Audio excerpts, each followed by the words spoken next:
অন্ধবিশ্বাসের বলি হালুয়াটিংয়ের এক পরিবার তন্ত্রমন্ত্র চিকিৎসায় করে প্রাণ গেল এক ব্যক্তির। ভণ্ড কালী সাধক লুটে নেয় সোনার গয়না।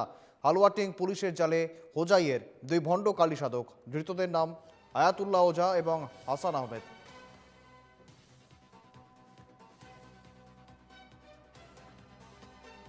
অন্ধবিশ্বাসের বলি হালুয়াটিংয়ের এক পরিবার তন্ত্রমন্ত্র চিকিৎসা করে প্রাণ গেল এক ব্যক্তির। ভণ্ড কালী সাধক লুটে নেয় সোনার গয়না। হালুয়াটিং পুলিশের জালে হোজাইয়ের দুই ভণ্ড কালী সাধক। ধৃতদের নাম আয়াতুল্লাহ ওঝা এবং হাসান আহমেদ। আমাৰ ঘৰত মানে দুইটা মানুহ আহিছিলে আমাৰ পাপাক ঠিক কৰি দিব বুলি। 13 দিনত ঠিক কৰি দিব বুলি কিনে তাহাঁতি মানে পুৰা সাহসত কৈছিলে। তাহাঁতি আহিলে আৰু মানে এনেকে কিবা তন্ত্ৰ মন্ত্ৰ কৰিলে, পূজা চূজা কৰিলে। আমাৰ ঘৰৰ মানে যিমান সোণ আছিলে চব লৈ গ'লগে। দুইজন কালী সাধকৰ মানুহ আহিছিলে।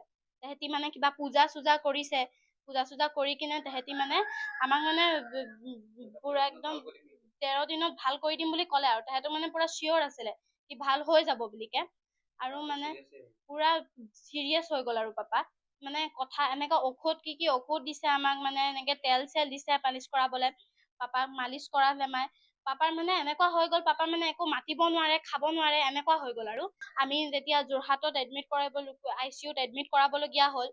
তাৰপা ICU পৰা যেতিয়া আমি ওলাই আহিলো, ঘৰত আনিলো, তেতিয়া পাপা বেছি দিন নাথাকিলে আমাৰ লগত।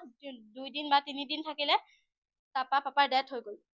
তাহাঁতি মানে ঘৰটো মানে পবিত্ৰ কৰিম বুলিকে তাহাঁতি মানে কৈছিলে আমাক যে তোমালোকে যদি মানে এতিয়া ঘৰত কিবা এটা মানে এনেকে বোলে বেয়া বস্তু আছে, অগ্নিমান মাৰি থৈছে নে এনেকুৱা কিবা এটা কৈছিলে তাহাঁতি। তাৰপা সেইটো মানে কৰিলে তাহাঁতি। তাৰপা কৈছে এতিয়া ঘৰটো মানে সেইটো বেয়া বস্তুটো ওলাই গ'ল, এতিয়া ঘৰটো পবিত্ৰ কৰিব লাগিব। ঘৰ পবিত্ৰ কৰিবলৈ কাৰণে সোণ লাগিব আমাক। বোলে আমি সোণটো বোলে আকৌ আপোনাক দি দিম। মানে এতিয়া পানীত মানে সোণটো তিয়াই কিনে পুৰা ঘৰত ছিটিয়াব তাহাঁতি, আৰু তেতিয়া মানে পবিত্ৰ হৈ যাব বোলে।